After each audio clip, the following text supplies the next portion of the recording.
ನಮಸ್ಕಾರ ವೀಕ್ಷಕರೇ, 11 ವಿಲರ್ಸ್ ಟಿವಿಗೆ ಸ್ವಾಗತ. ನೀವಿನ್ನೂ ನಮ್ಮ ಚಾನಲ್ಗೆ ಸಬ್ಸ್ಕ್ರೈಬ್ ಆಗಿಲ್ಲ ಅಂತ ಅಂದರೆ ಈ ಕೂಡಲೇ ಸಬ್ಸ್ಕ್ರೈಬ್ ಆಗಿ ಹಾಗೂ ಬೆಲ್ ಬಟನ್ನ ಪ್ರೆಸ್ ಮಾಡಿ. ವೀಕ್ಷಕರೇ, ಇವತ್ತಿನ ಸಂಚಿಕೆಯಲ್ಲಿ ನಾನು ನಿಮಗೆ ನೀಚಭಂಗ ರಾಜಯೋಗದ ಬಗ್ಗೆ ತಿಳಿಸ್ಕೊಡ್ತಾ ಇದ್ದೀನಿ.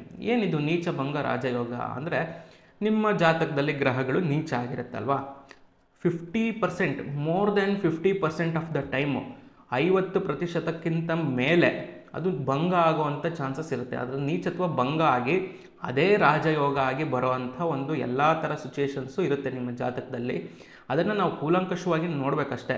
ಸುಮ್ಮನೆ ಗ್ರಹ ನೀಚ ಆಗಿದೆ ಮುಗೀತು ನನ್ನ ಕತೆ ಅಂತ ಅಂದ್ಕೊಳ್ಳೋದೆಲ್ಲ ಹಂಗಲ್ಲ. 50% ಆಫ್ ದ ಟೈಮು ಅದು ನೀಚ ಭಂಗ ಆಗಿರುತ್ತೆ. ಅದನ್ನು ಗಮನ ಇಟ್ಟು ನೋಡಬೇಕಾಗತ್ತೆ. ಈ ಗ್ರಹಗಳು ನೀಚ ಆಗಬೇಕು. ನನ್ನ ಕೇಳಿದರೆ ಜೀವನದಲ್ಲಿ ಗ್ರಹಗಳು ನೀಚ ಆಗಬೇಕು. ನೀಚ ಆದಾಗ ನೀಚ ಭಂಗನೂ ಆಗುವಂಥ ಚಾನ್ಸಸ್ ಇರುತ್ತಲ್ವ. ಸುಮ್ಮನೆ ಈಗ ಎಷ್ಟೋ ಜನ ಖುಷಿ ಪಡ್ತಾ ಇರ್ತಾರೆ, ಸದ್ಯ ನಮ್ಮ ಜಾತಕದಲ್ಲಿ ಯಾವುದು ನೀಚ ಆಗಿಲ್ಲ ಗ್ರಹ ಅಂತ. ಹೌದು, ಅಲ್ಲಿ ನೀಚ ಆಗಿಲ್ಲ ಅಂತ ಅಂದರೆ ನಿಮಗೆ ಒಂಥರ ಜೀವನ ಒಂಥರ ಸ್ಟ್ರೈಟ್ ಲೈನ್ ಇದ್ದಂಗೆ ಇರುತ್ತೆ. ಯಾವುದೇ ಥರ ಅಪ್ಸ್ ಇರಲ್ಲ, ಡೌನ್ಸ್ ಇರಲ್ಲ, ಕಷ್ಟಗಳಿರಲ್ಲ. ಹಿಂಗೆ ಏನೋ ಅಂದ್ಕೊತೀರ, ಮಾಡ್ತೀರಾ, ಮುಗಿಸ್ತೀರಾ, ಮುಗೀತು ಅಲ್ಲಿಗೆ. ಆದರೆ ನೀಚ ಇರಬೇಕು ಗ್ರಹಗಳು. ನೀಚತ್ವ ಇದ್ಮೇಲೆ ಅದು ನೀಚ ಭಂಗನೂ ಆಗಬೇಕು. ಇದನ್ನೆಲ್ಲ ಹೇಳಿದ್ನಲ್ಲ. ಏನಕ್ಕೆ ಹೇಳಿದೆ ಇದನ್ನು ಅಂದರೆ, ಇಲ್ಲಿ ಲೈಫು ಒಂದು ಸ್ವಲ್ಪ ಡೌನನ್ನು ಕೂಡ ತೋರಿಸುತ್ತೆ, ಡೌನ್ ಫೇಸ್ ತೋರಿಸುತ್ತೆ. ನಿಮಗೆ ಡೌನ್ ಫೇಸ್ ತೋರಿಸಿದ ಮೇಲೆ ಅದೆಲ್ಲ ಬಿಡುತ್ತಾ? ಖಂಡಿತ ಇಲ್ಲ. ಅದನ್ನು ಮತ್ತೆ ಅಪ್ಪರ್ ಸ್ಟೇಜಿಗೆ ತರುತ್ತೆ. ಈ ಲೋಯರ್ ಫೇಸ್ನ ನೀವು ನೋಡಿದ್ರೇ ನಿಮಗೆ ಆ ಅಪ್ಪರ್ ಫೇಸ್ನ ಬೆಲೆ ಅರ್ಥ ಆಗೋದು. ಅದಕ್ಕೆ ಕೆಲವೊಂದಿಷ್ಟು ಅಂದರೆ ಇದ್ದಕ್ಕಿದ್ದಂಗೆ ಸಡನ್ನಾಗಿ ಶ್ರೀಮಂತರಾಗ್ತಾರಲ್ವ, ಅವರಿಗೆ ಆ ಶ್ರೀಮಂತಿಕೆ ಬೆಲೆ ಗೊತ್ತಿರಲ್ಲ. ಅದೇ ಒಂದು 2-3 ತಲೆಮಾರು ತೊಗೊಂಡು ಅವ್ರಿಗೆ ಅಂದರೆ ಆಸ್ತಿ ಗಳಿಕೆ ಮಾಡಿ ಮಾಡಿ ಮಾಡಿ ಮಾಡಿ ಮಾಡಿ ಅವ್ರು ನಿಧಾನಕ್ಕೆ ಯಾರು ಶ್ರೀಮಂತರಾಗ್ತಾರೆ, ಅವರಿಗೆ ಎಲ್ಲ ಥರದಾದಂಥ ದುಡ್ಡಿನ ಬೆಲೆ ಗೊತ್ತಿರುತ್ತೆ. ಅವರು ಅವರ ಶ್ರೀಮಂತಿಕೆಯನ್ನು ತುಂಬ ದಿನಗಳ ತನಕ, ತುಂಬ ಆಲ್ಮೋಸ್ಟ್ 2-3 ಜನ್ರೇಷನ್ ತನಕನೂ ಉಳಿಸ್ಕೊಳ್ಳೋಂಥ ಎಲ್ಲ ಚಾನ್ಸಸ್ಸು ಇರುತ್ತೆ. ಸಡನ್ನಾಗಿ ಏನೋ ಶ್ರೀಮಂತಿಕೆ ಬಂತು, ರಾತ್ರಿ ಲಾಟ್ರಿ ಹೊಡಿತು, ದುಡ್ಡು ಬಂತು, ಅವ್ರು ಇರಲ್ಲ, ಖರ್ಚು ಮಾಡ್ಕೊಂಡ್ಬಿಡ್ತಾರೆ ದುಡ್ಡು. ವಿತಿನ್ 2 ಇಯರ್ಸ್ 3 ಇಯರ್ಸ್ ಅವ್ರ ಹತ್ರ 1 ಕೋಟಿ ಬಂದಿದ್ರೂ ಇರಲ್ಲ. ಅಷ್ಟು ಬೇಗ ಖರ್ಚು ಮಾಡ್ಕೊಳ್ಳೋಂಥ ಎಲ್ಲ ಸಾಮರ್ಥ್ಯನೂ ಅವ್ರಿಗಿರುತ್ತೆ. ಸೊ ಹಂಗಾಗಿ ಗ್ರಹಗಳು ನೀಚ ಆಗಬೇಕು. ಗ್ರಹಗಳು ನೀಚ ಆದ್ರೇ ನಮಗೆ ಜೀವನದಲ್ಲಿ ಸ್ವಲ್ಪ ಟ್ವಿಸ್ಟು ಟರ್ನು. ನೀವು ಯಾರೋ ಮುಂದೆ ನಿಮ್ಮ ಮೊಮ್ಮಕ್ಕಳಿಗೆ ಕತೆ ಹೇಳ್ಬೇಕಾದ್ರೆ ಹಂಗಾಗಿತ್ತು ಗೊತ್ತಾ, ಹಿಂಗಾಗಿತ್ತು ಗೊತ್ತಾ ಅಂತ ಹೇಳ್ಬೋದು. ಇಲ್ಲ ಅಂದರೆ ಜಸ್ಟ್ ನಾನು ಆಫೀಸಿಗೆ ಹೋಗಿದ್ದೆ, ಬಂದೆ, ಇವಾಗ ವಯಸ್ಸಾಗಿದೆ ಅಷ್ಟೇ, ಜೀವನ ಆರಾಮಾಗಿದೆ. ಜೀವನ ಆರಾಮಾಗಿರೋದು ಬಯಸೋದು ಎಲ್ಲರೂ ಕೂಡ ಅದನ್ನೇ ಬಯಸ್ತಾರೆ. ಬಟ್ ಸ್ವಲ್ಪ ಟ್ವಿಸ್ಟು ಟರ್ನು ಇದ್ದರೆ ಜೀವನ ಒಂದು ಸ್ವಲ್ಪ ಥ್ರಿಲ್ಲಿಂಗ್ ಆಗಿದ್ರೇ ಒಳ್ಳೆಯದು ಅಂತ ನನ್ನ ಭಾವನೆ. ಯಾಕಂದರೆ ನೀವು ಮಾಡಿರೋಂಥ ಎಲ್ಲ ಕರ್ಮಗಳನ್ನು ಕೂಡ ಕಳೆಯೋದಕ್ಕೆ ಒಳ್ಳೊಳ್ಳೆ ಚಾನ್ಸಸ್ಗಳು, ಆಪರ್ಚುನಿಟಿಗಳು ಸಿಗುತ್ತೆ. ನೀಚ ಭಂಗದ ಬಗ್ಗೆ ಹೇಳ್ಬಿಟ್ಟು ಏನೇನೋ ಹೇಳ್ತಾ ಇದ್ದೀನಿ ಅಂತ ಅಂದ್ಕೊಳಕ್ಕೆ ಹೋಗಬೇಡಿ. ನೀಚ ಭಂಗ ಆಗೋದಕ್ಕೆ 5 ತರಹದಂಥ ರೂಲ್ಸ್ ಇದೆ. ಈ 5 ಥರದಲ್ಲಿ ಯಾವುದಾದ್ರೂ ಒಂದು ರೂಲ್ಸ್ ಅಪ್ಲೈ ಆದರೂ ಕೂಡ ನೀಚ ಆಗಿರುವಂಥ ಗ್ರಹದ ನೀಚತ್ವ ಭಂಗ ಆಗಿ ರಾಜಯೋಗ ಕ್ರಿಯೇಟ್ ಆಗುತ್ತೆ. ಇವಾಗಲೂ ಹೇಳ್ತಾ ಇದ್ದೀನಿ, more than 50% of the time ನಿಮ್ಮ ಜಾತಕದಲ್ಲಿ ನೀಚ ಭಂಗ ಆಗಿರುತ್ತೆ. ನೋಡ್ಕೊಳ್ಳಿ, ದಯವಿಟ್ಟು ಅದನ್ನು ಫಸ್ಟ್ ನೋಡ್ಕೋಬೇಕು. ನೋಡ್ತಾ ಹೋಗೋಣ. ಮೊದಲನೇ ರೂಲ್ಸು, ಕೇಂದ್ರದಲ್ಲಿ ಯಾವುದಾದ್ರೂ ಗ್ರಹಗಳು ನೀಚವಾದರೆ ನೀಚ ಭಂಗ ರಾಜಯೋಗ. ಅಂದರೆ ಕೇಂದ್ರ ಸ್ಥಾನಗಳು ಅಂದರೆ 1ನೇ ಮನೆ, 4ನೇ ಮನೆ, 7ನೇ ಮನೆ ಹಾಗೂ 10ನೇ ಮನೆ, ಈ 4 ಮನೆಗಳಲ್ಲಿ ನೀಚ ಆದ್ವಾ, ನೀಚ ಭಂಗ. ನೀಚ ಆಗಿದ್ದ ಗ್ರಹ ನೀಚತ್ವನ ಕಳ್ಕೊಂಡಿದೆ, ನೀಚ ಭಂಗ ರಾಜಯೋಗ ಆಗುತ್ತೆ. ಸೊ ಇದನ್ನು ನೀವು ನೆನ್ಪಿಡ್ಕೊಳ್ಳಿ. ಇದು ಫಸ್ಟ್ ಕಂಡೀಷನ್. ಇನ್ನು ಸೆಕೆಂಡ್ ಕಂಡೀಷನ್ ಏನು ಅಂತ ನೋಡೋದಕ್ಕೆ ಹೋದರೆ, ಯಾವುದೋ ಗ್ರಹ ನೀಚ ಆಗಿರುತ್ತೆ. ನೀಚ ಆಗೋ ಸಹಜವಾಗಿ ಆಗಿರುತ್ತೆ, ಯಾರು ಕೂಡ ಕೇಳ್ಕೊಂಡು ಹುಟ್ಟಿರಲ್ಲ. ಆ ನೀಚ ಆಗಿರುವಂಥ ಸ್ಥಾನದಲ್ಲಿ ಆ ಮನೆಯ ಅಧಿಪತಿ ಇದ್ದರೆ ಆ ನೀಚತ್ವ ಕ್ಯಾನ್ಸಲ್, ನೀಚಭಂಗ ರಾಜಯೋಗ ಸೃಷ್ಟಿಯಾಗುತ್ತೆ. ಫಾರ್ ಎಕ್ಸಾಂಪಲ್ ಹೇಳೋದಾದರೆ, ಮಕರ ರಾಶಿಯಲ್ಲಿ ಗುರು ನೀಚ ಆಗುತ್ತೆ ಅಲ್ವಾ, ಅಲ್ಲೇನಾದರೂ ಶನಿನೂ ಜೊತೆಗಿತ್ತು ಅನ್ನೋದಾದರೆ ನೀಚಭಂಗ, ನೀಚತ್ವ ಕ್ಯಾನ್ಸಲ್, ನೀಚಭಂಗ ರಾಜಯೋಗ ಸೃಷ್ಟಿಯಾಗುತ್ತೆ. ಚಂದ್ರ ವೃಶ್ಚಿಕದಲ್ಲಿ ನೀಚ, ಅಲ್ಲೇನಾದರೂ ಮಂಗಳನು ಜೊತೆಯಲ್ಲಿದ್ದರೆ ನೀಚಭಂಗ, ನೀಚಭಂಗ ರಾಜಯೋಗ. ಸೂರ್ಯ ತುಲಾದಲ್ಲಿ ನೀಚ, ತುಲಾದಲ್ಲಿ ಸೂರ್ಯನ ಜೊತೆಗೆ ಶುಕ್ರನೂ ಇದ್ದರೆ ನೀಚಭಂಗ, ಈ ರೀತಿಯಾಗಿ ಆಗುವಂಥದ್ದು. ಇವಾಗ ಶುಕ್ರ ಕನ್ಯಾದಲ್ಲಿ ನೀಚ ಆಗ್ತಾನೆ. ಕನ್ಯಾದಲ್ಲಿ ನೀಚ ಆದ ತಕ್ಷಣಕ್ಕೆ ಅದು ನೀಚ ಆಗ್ಬಿಡಲ್ಲ. ಅಲ್ಲೇನಾದರೂ ಶುಕ್ರನ ಜೊತೆಗೆ ಬುಧನೂ ಇದ್ದರೆ ನೀಚಭಂಗ. ಇದನ್ನು ಅರ್ಥ ಮಾಡ್ಕೊಳ್ಳಿ. ಇದು ರೂಲ್ ನಂಬರ್ 2. ಇದು ನಿಮಗೆಲ್ಲರಿಗೂ ಈಸಿಯಾಗಿ ಅರ್ಥ ಆಯಿತು ಅಂತ ಅನಿಸುತ್ತೆ.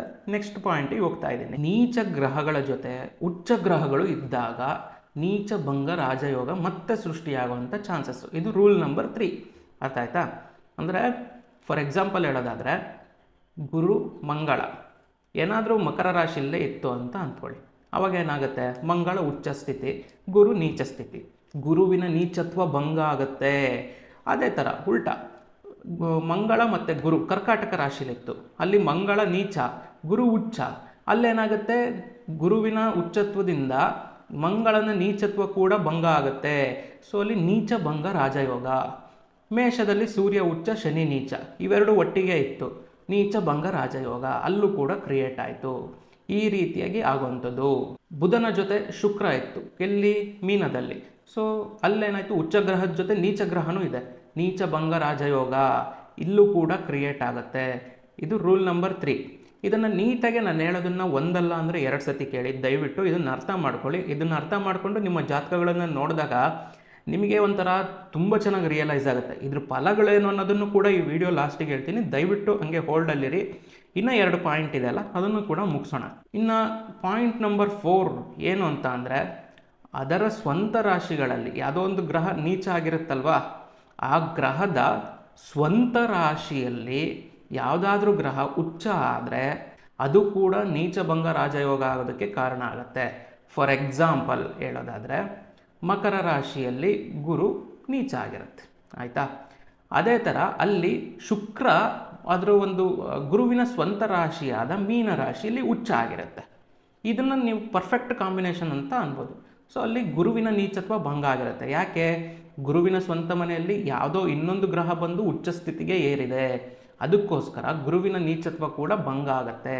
ಇದು ರೂಲ್ ನಂಬರ್ 4. ಯಾವುದೇ ಒಂದು ನೀಚ ಆಗಿರೋಂಥ ಗ್ರಹದ ಸ್ವಂತ ಮನೆಯಲ್ಲಿ ಯಾವುದಾದ್ರೂ ಗ್ರಹಗಳು ಉಚ್ಚವಾದರೆ ಆವಾಗ ನೀಚ ಭಂಗ ರಾಜಯೋಗ ಸೃಷ್ಟಿಯಾಗುತ್ತೆ. ರೂಲ್ ನಂಬರ್ 5 ಏನಂದರೆ, ನೀಚ ಆಗಿರೋವಂಥ ಗ್ರಹ ಇರುತ್ತಲ್ವ, ಅದಕ್ಕೆ ಉಚ್ಚ ಆಗುವಂಥ ಇನ್ನೊಂದು ಸ್ಥಾನವೂ ಇರುತ್ತೆ. ಆ ಉಚ್ಚಗ್ರಹದ ಸ್ಥಾನ, ಆ ಉಚ್ಚಗ್ರಹದ ಒಂದು ಸ್ಥಾನ ಏನಿರುತ್ತೆ, ಅದರ ಒಂದು ಅಧಿಪತಿ ಏನಿದೆಯಲ್ಲ, ಅದು ಅದರ ಸ್ವಂತ ಮನೆಯಲ್ಲಿದ್ದರೆ ಅಲ್ಲಿ ನೀಚ ಗ್ರಹದ ನೀಚತ್ವ ಭಂಗ ಆಗುತ್ತೆ. ಇದಕ್ಕೆ ಒಂದು ಎಕ್ಸಾಂಪಲ್ ಕೊಡ್ತೀನಿ. ಸೂರ್ಯ ತುಲಾದಲ್ಲಿರುತ್ತೆ, ನೀಚ ಆಗಿರುತ್ತೆ. ಅದೇ ಸೂರ್ಯನ ಉಚ್ಚ ಸ್ಥಾನ ಯಾವುದು? ಮೇಷ ರಾಶಿಯ ಅಧಿಪತಿ ಯಾರು? ಮಂಗಳ ಏನಾದರೂ ವೃಶ್ಚಿಕದಲ್ಲಿದ್ದರೆ, ಮಂಗಳನ ಸ್ವಂತ ಮನೆ ವೃಶ್ಚಿಕದಲ್ಲಿದ್ದರೆ ಸೂರ್ಯನ ನೀಚತ್ವ ಭಂಗ ಆಗುತ್ತೆ. ನೀವು ಇದನ್ನು ಅರ್ಥ ಮಾಡ್ಕೋಬೇಕು. ಅದೇ ಏನಾದರೂ ಸೂರ್ಯ ನೀಚ ಆದಾಗ ಮಂಗಳ ಏನಾದರೂ ಮೇಷದಲ್ಲಿದ್ದರೂ ಕೂಡ ಸೂರ್ಯನ ನೀಚತ್ವ ಭಂಗ ಆಗುತ್ತೆ. ಇದನ್ನು ಅರ್ಥ ಮಾಡ್ಕೊಳ್ಳಿ.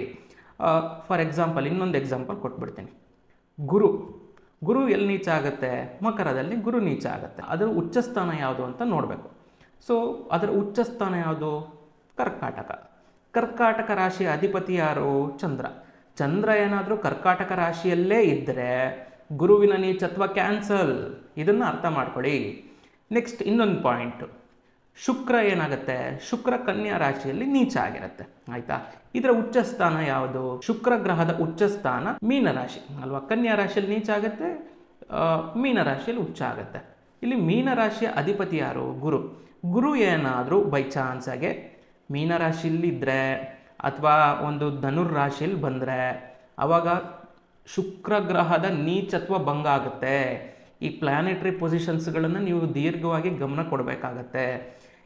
ಇದನ್ನು ನೀವು ಅಂದರೆ ನಿಮ್ಮ ಜಾತಕದಲ್ಲಿ ನೀವು ನೋಡಿದಾಗ more than 50% of the time ನಿಮ್ಮ ನೀಚ ಗ್ರಹದ ನೀಚತ್ವ ಭಂಗ ಆಗಿ ಅಲ್ಲಿ ನೀಚ ಭಂಗ ರಾಜಯೋಗ ಸೃಷ್ಟಿಯಾಗೋದನ್ನು ನೀವು ನೋಡ್ಕೋಬೋದು. ಸರಿ, ನೀಚ ಭಂಗ ಆಯಿತು, ರಾಜಯೋಗ ಬಂತು. ರಾಜಯೋಗ ಬಂದ ತಕ್ಷಣಕ್ಕೆ ಮತ್ತೆ ಸಿಂಹಾಸನ ಸಿಗಬೇಕಲ್ವ? ರಾಜಯೋಗ ಅಂದ ತಕ್ಷಣಕ್ಕೆ ಸಿಂಹಾಸನದ ಮೇಲೆ ಕೂತ್ಕೊಂಡು ಯಾವಾಗಲೂ ಕೂಡ ದರ್ಬಾರ್ ಮಾಡೋದು ಅಲ್ವಾ ಅಂತ ಅಂದ್ಕೊಬೇಡಿ. ಸೊ ಏನಾಗುತ್ತೆ, ಇಲ್ಲಿ ಭೂಮಿ ಮೇಲೆ 750 ಕೋಟಿ ಜನ ಇದ್ದಾರೆ ಅನ್ನೋದು ಒಂದು ರಫ್ ಆಗಿ ಒಂದು ಅಂದಾಜಿದೆ. ಸೊ ಇಲ್ಲಿ ನಾವೇನೇ ಇಲ್ಲ ಅಂದ್ರೂ ಒಂದು 200ರಿಂದ 300 ಕೋಟಿ ಜನಕ್ಕೆ ನೀಚ ಭಂಗ ರಾಜಯೋಗ ಇರುತ್ತೆ. ಎಲ್ಲರಿಗೂ ಸಿಂಹಾಸನ ಕೊಡೋಕ್ಕಾಗತ್ತಾ? ಏನು ಈ ರಾಜಯೋಗ ಏನು ಎಫೆಕ್ಟ್ ಮಾಡುತ್ತೆ ನಿಮ್ಮ ಜೀವನದಲ್ಲಿ ಅಂತ ನೋಡೋದಕ್ಕೆ ಹೋದರೆ, ನೀವು ಯಾವುದೋ ಒಂದು ಶೋರೂಮಲ್ಲಿ ಕೆಲಸ ಮಾಡ್ತಿರ್ತೀರ. ಫಾರ್ ಎಕ್ಸಾಂಪಲ್ ಹೇಳ್ತಾ ಇದ್ದೀನಿ, ಹಿಂಗೆ ತುಂಬ ವರ್ಷಗಳಿಂದ ಕೆಲಸ ಮಾಡ್ತಾ ಇರ್ತೀರ. ದುಡಿಯೋದು, ಬರೋದು, ಮನೆಗೆ ಬರೋದು, ಸಂಬಳ ತೊಗೊಳ್ಳೋದು, ತಿಂಗಳ ಇಷ್ಟೇ ನಿಮ್ಮ ಜೀವನದ್ದು ಒಂದು ದಿನಚರಿ ಆಗಿರುತ್ತೆ.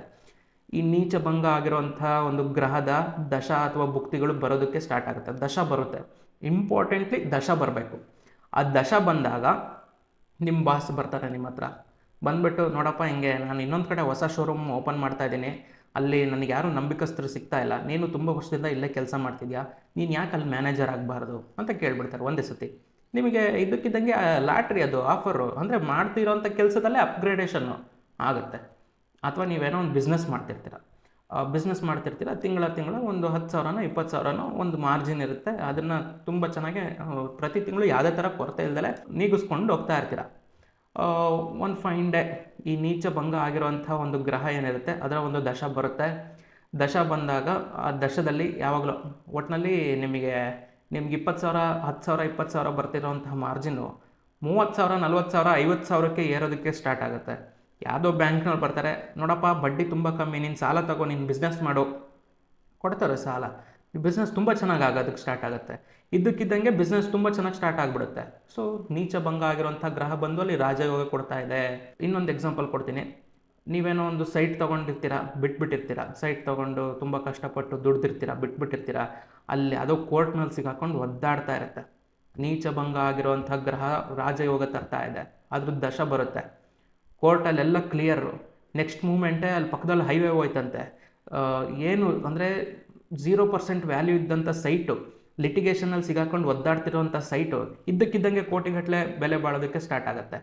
ಇದು ಕೂಡ ನೀಚಭಂಗ ರಾಜಯೋಗ ಇರುವಂಥ ಗ್ರಹಗಳು ಅದರ ದಶಾಭುಕ್ತಿಗಳಲ್ಲಿ ತರುವಂಥ ಎಫೆಕ್ಟ್ಸ್ಗಳಾಗಿದೆ. ಈ ರೀತಿಯಾಗಿ ಪ್ರತಿ ಒಂದನ್ನು ಅಪ್ಗ್ರೇಡ್ ಮಾಡೋ ಅಂಥದ್ದು ನೀಚಭಂಗ ರಾಜಯೋಗ ಆಗಿರುವಂಥ ಗ್ರಹಗಳ ತರುವಂಥ ಒಂದು ಫ್ಯಾಕ್ಟರು.